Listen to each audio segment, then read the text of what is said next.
Discussion keeps the world turning. This is Roundtable. You're listening to Roundtable with myself, He Young. I'm joined by Yushan and Steve Hatherley in the studio. Coming up, given the growing conversation around hair loss on Chinese social media, can hair transplants deliver the real solution we need? And should we try to address deeper emotional vulnerabilities to better navigate the physical transformations as time goes on? Well, nobody's getting any younger after all. Our podcast listeners can find us at Roundtable China on Apple Podcast. Want to be part of Roundtable's Heart-to-Heart segment? Share your thoughts, questions, or hot takes on the news, tech, and life by sending us a voice memo to roundtablepodcast@qq.com. You might hear yourself on our live show. Now, time to turn the page and discuss something equally captivating. Hair loss might feel like an uninvited guest, but what happens when hair restoration promises a full house of luscious head of hair? From miraculous before and afters to the fine print that gets overlooked, we explore whether hair transplants are truly a confidence boost or just a filter for real-life expectations. In recent years, hair loss has become a rallying point on Chinese social media among young people, sparking evergreen discussions that many feel that they can unite around. And in fact, it's a global issue. But just how widespread is this problem? Oh, wow. Let's just look at data from a Chinese scope. So this is according to National Health Commission back in 2020, and they revealed that more than 250 million people here in China, including 163 million men and 88 million women, are experiencing hair loss in China. And among those with hair loss, that's reported by China Daily, 84% lost their hair before the age of 30. Wow, that's younger than in the past. Yeah, I'm so sad to hear that. And, of course, which is 20 years earlier than previous generations, reflecting, this is becoming a trend. And well, personally, I'm really sad to hear as well that hair transplants have become popular choices among the post-90s generation, as People.cn reported that young people between the age of 20 and 30 account for 57.4% of customers who go for hair transplants in the year 2020. So about half of the younger generation that's, seriously considering getting a hair transplant. And the leading reasons, let's just try to discuss a bit more on that. The leading reason of hair loss is from a condition named male androgenetic alopecia. Well done. That's a mouthful. That's also called male pattern baldness, right? Right. And it is, quote unquote, the most common form of hair loss in men, affecting 30 to 50% of men by age 50 and causing around 95% of male hair loss cases. Issue here in China, issue globally as well. Hair transplant platform MetaHair, that's an outlet, a company name. They posted their hair loss statistics for 2024, and they surveyed over 4,000 individuals all around the world, and they discovered that the top 3 countries with the highest rates of male hair loss, specifically looking at males: Spain at number 1, 44.5%, Italy at number 2, 44.37%, and France at 44.25% in third place. All in the 40s, just under 45%. But not just an issue here in China; it's all around the world. And also, you guys mentioned men a lot, but apparently, women suffer from this as well. Yeah, I mean, more than 50% of women are found to experience hair loss after going through menopause. And data also shows that women who live stressed lives are 11 times more likely to suffer from it too. Wow, 11 times more likely. Yeah. That is the power of stress. We talk about it all the time, don't we? But it's one of those intangible things. We can't put our fingers on stress. We can't see stress. So it's hard for us to evaluate how strong or how terrible it can be. Here's some evidence: 11 times more likely to suffer hair loss if you live a stressed lifestyle. And that is something I bet a lot of listeners, especially maybe living in big cities, are nodding along right now, either listening to the traditional radio or in the car or listening to off your smartphone on demand. Because who is not stressed? I shouldn't say it this way, but it feels like if you live in a big city these days, there's so much to stress over, and therefore not having enough hair or seeing that the hair might be thinning out a little bit, that becomes part of the vicious cycle of stress. It creates more stress. That's right. And with those numbers here in China and the numbers that we heard from different countries around the world, that implies then that there would be a demand for hair treatment in one way or another. Oh, yeah, because market-wise, we've seen such a grow in the hair transplant or hair treatment market over the years as well, as the 2024 statistics also suggest that the hair loss market had a global size of $52.37 billion back in 2022 in terms of sales of hair loss products and treatments. And the revenue has grown by an average of 6.7 per year from 2017 to 2022, and is estimated to reach $88 billion by 2030. So this is like a continuously growing market that we're talking about. A growing problem, hence the growing market. Oh, yeah. Right. Those two are very, very closely related for sure. Yeah, and I can't help but wonder how much of it is a result of this stress or this perceived risk that is feeding into our anxiety, which make people shop for these products, and how much of it is really that these things actually work. Yeah. Because there's often this discussion, or at least some people question, is this another stupid tax that people are paying for? That's a term in Chinese social media, sort of refers to when you're paying for a product that you have these high hopes for, but actually maybe there's only the placebo effect that you get from it, and it might not really actually cure the problem. Well, false hopes come from false claims, as a matter of fact. And, you know, I'm not sure about here in China on television if you'll see a lot of advertisements for hair loss products, things that claim they can restore hair growth, or you know, shampoo. There's so many different products, right? Shampoos, that's just one example of them. But I know in the United States and in Canada, you'll see these types of TV commercials a lot. And I know this because I'm a big fan of American football.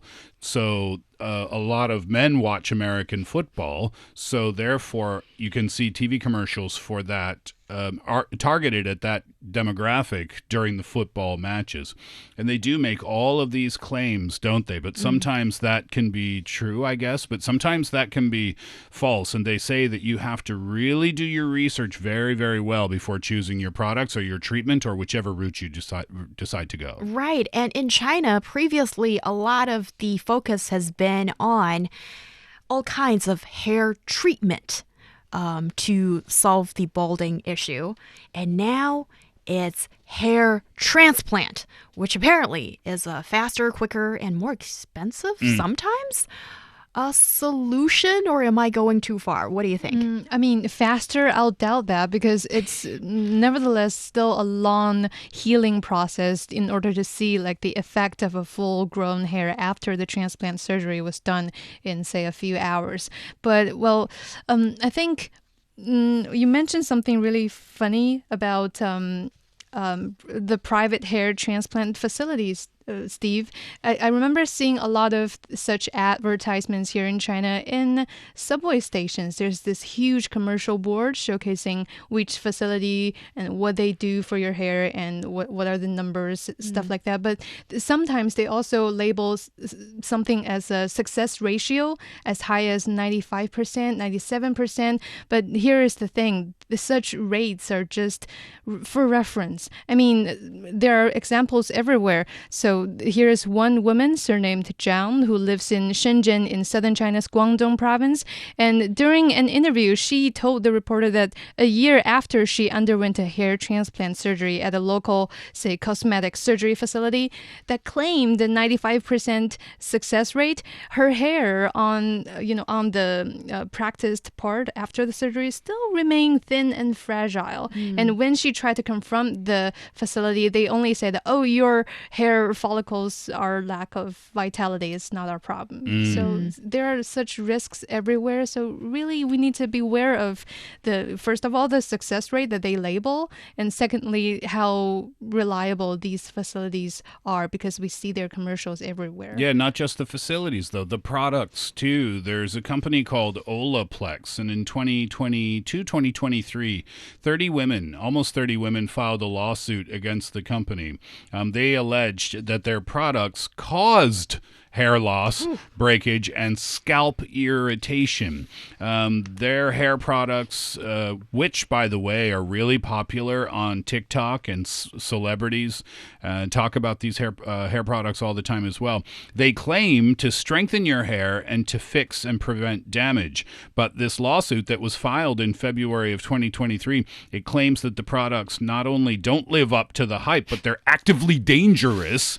And the lawsuit claims that Olaplex's marketing materials falsely claimed that their products restored damaged hair and created healthy and shiny hair as well. It's not a class action lawsuit. The judge said that the women's claims were all a little bit too different to be considered a class action lawsuit, but it's just evidence. A lot of people very upset over these, what they claim are false claims. Where is this happening?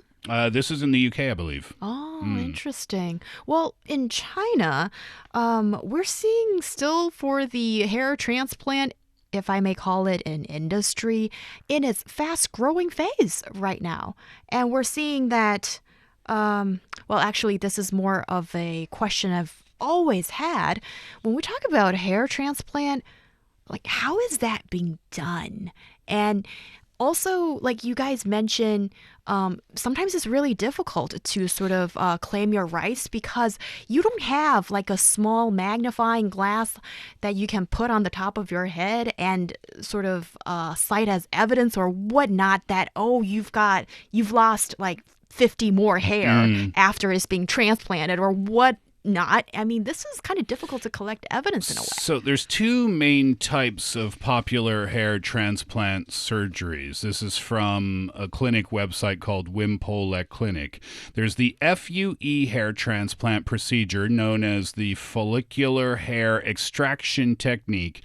And that's among the most modern techniques available for people these days. They have a minimal transplant scarring post-procedure and a relatively better result with a shorter recovery period. That's one.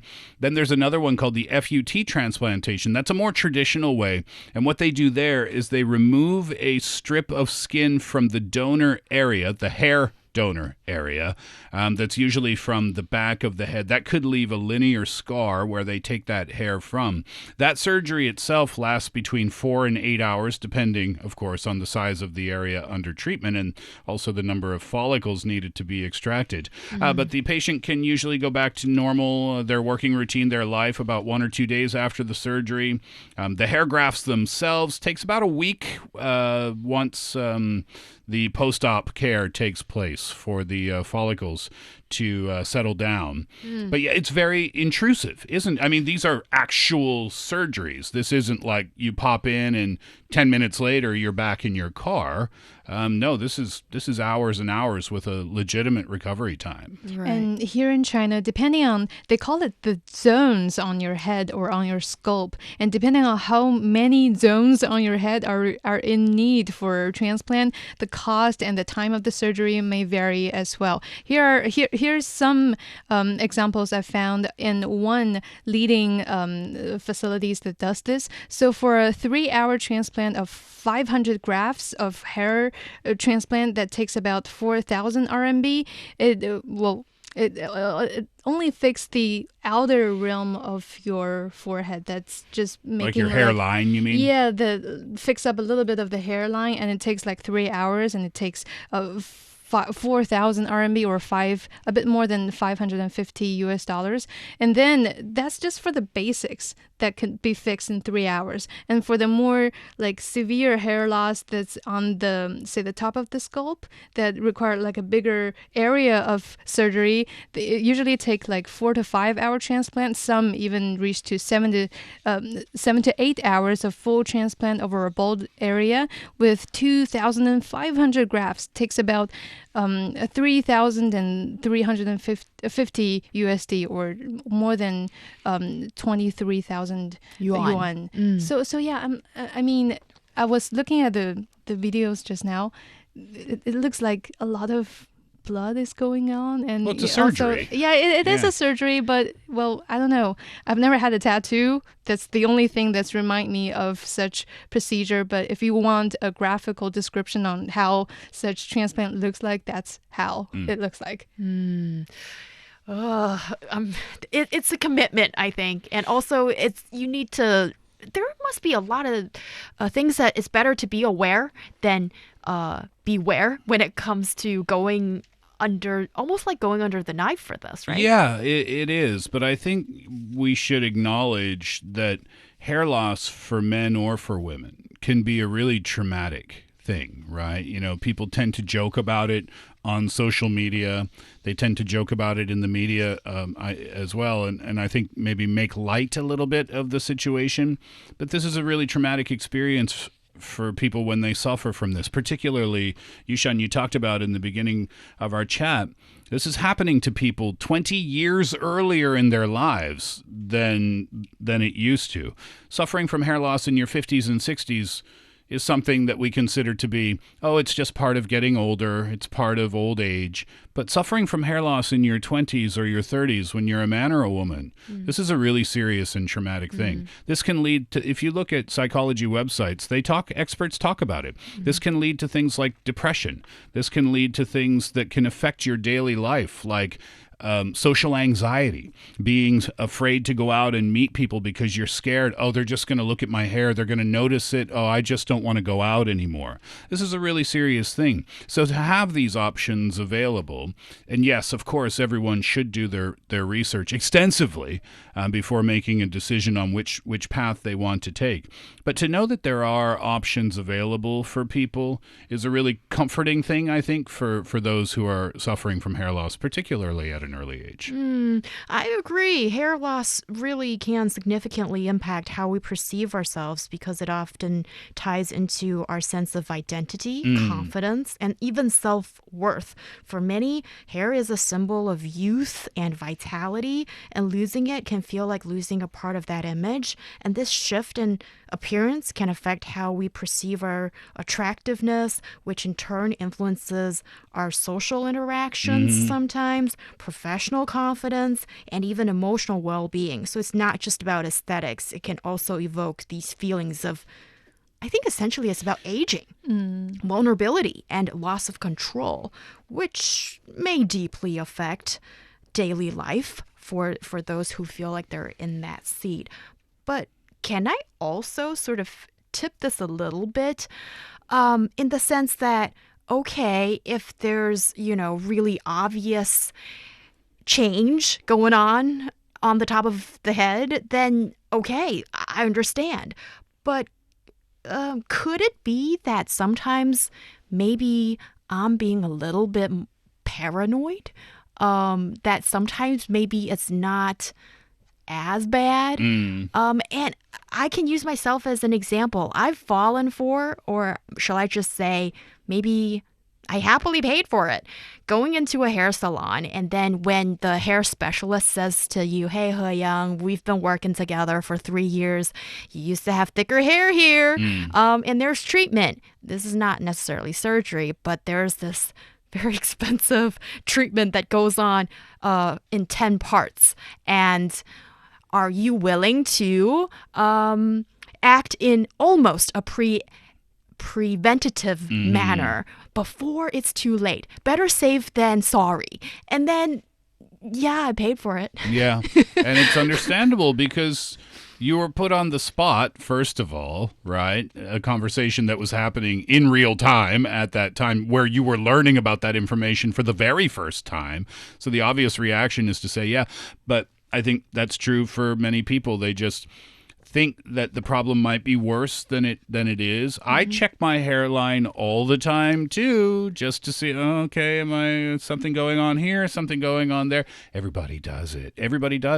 So I think it's a natural thing to overreact as well. But you do make a great point there. You know that expression, we are our own worst critics. If you're looking in the mirror, it's probably not as bad as you think it looks to other people.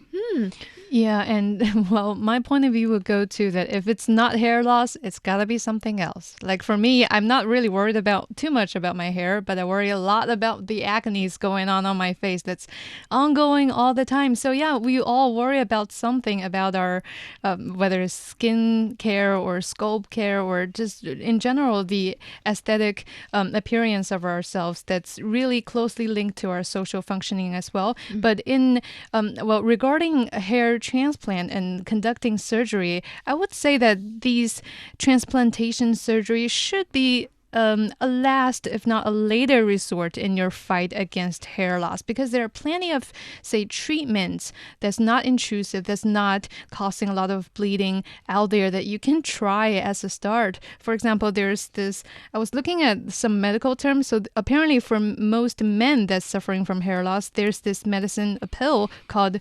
finasteride that's supposed to adjust a hormone inside the male patient's body that helps to, combat hair loss from inside out. But the thing with that is, once you stop taking the medicine, the effects start to fade, if not get back to before you started treatment. And same goes for female patients as well, as there's another type of wash, I believe, that's for external use that helps to, say, circulate the blood floating around your hair particles. And that will kind of counter the effect after you stop using the medicine as well. So, for treatments, that's how it used to be. And hospitals nowadays offer not only treatment, but also a comprehensive, what they call a comprehensive treatment for hair-related diseases that include like hair wash, anti-hair loss treatment, massages, and also now in hospitals, you can find services that covers hair transplantation surgery as well, which I would assume it's relatively safer than going on to some hair salon, private facilities. And then if you look at websites where experts are giving their advice on things that you can do, if you're looking to take preventative measures or even just tackle the problem as it's happening to you, they talk about even less invasive things like eating maybe 60 to 70 grams of protein a day can help out, or increasing your exercise can help out as well. Taking care of your diet can help out as well. Reducing the amount of stress in your life. We talked about that before. These are other kind of like home remedies that you can do to take care of the problem. And there could be some cultural specific recommendations, which I don't think necessarily work, but I'll say it anyway. In China, we think about the black sesame seed or the grinded black sesame seed to be apparently good for hair growth. But you know what? That's added calories as well. So, putting on weight versus, curing hair loss, or might work or might not work. Well, you take the pick, and then there are some other foods apparently that in our traditional culture, they say, you can eat. From an emotional standpoint, those same websites that say increase your exercise, eat a healthier diet, reduce your stress, they also talk about an important point too, I think. And this is from the emotional side. If you are suffering from it and it's hurting you emotionally, what the experts say is don't run away from the problem, don't avoid the problem, don't lock yourself in your house. they say it's better emotionally to just try to deal with it. You can go online, you can do your own research, you can speak with your family or your friends about how you're feeling, but also you can speak with a professional, visit a doctor, get some advice on what's the best course for you, and deal with it. That's from the emotional point of view. That's what the experts say. It's better to deal with the issue than to avoid it, because it's only going to get worse emotionally for you as well. Right. And while we recognize that this is a personal and sensitive issue for those affected, what are some thoughtful and effective ways to approach managing your hair loss, both practically and psychologically? And I want to land on psychologically. In 2021, we did a show capturing the trend. Back then it was called Embracing Baldness. And 秃头美学, I love the Chinese, which became one of the most streamed show of the year on our podcast.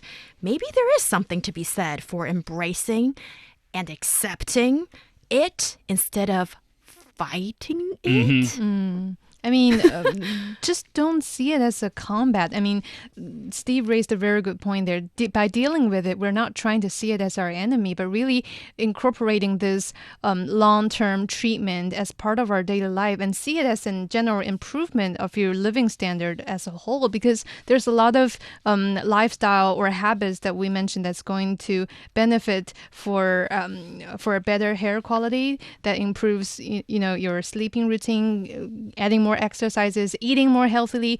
These are all good for our general health as well. So don't see it as an enemy. Just see it as, part of enhancing your own life. Then that will erase a lot of the psychological burdens. And you know what they say, bald is beautiful.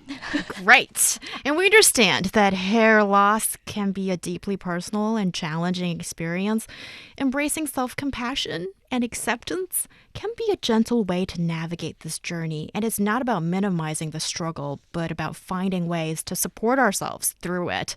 Recognizing that each person's path is unique. And I reckon there are some of folks out there who are basically exercising a little bit of self-deprecating humor on social media as well. But all this talk, make people feel is a safer place to talk about it anyway. We'll see you next time on Round Table.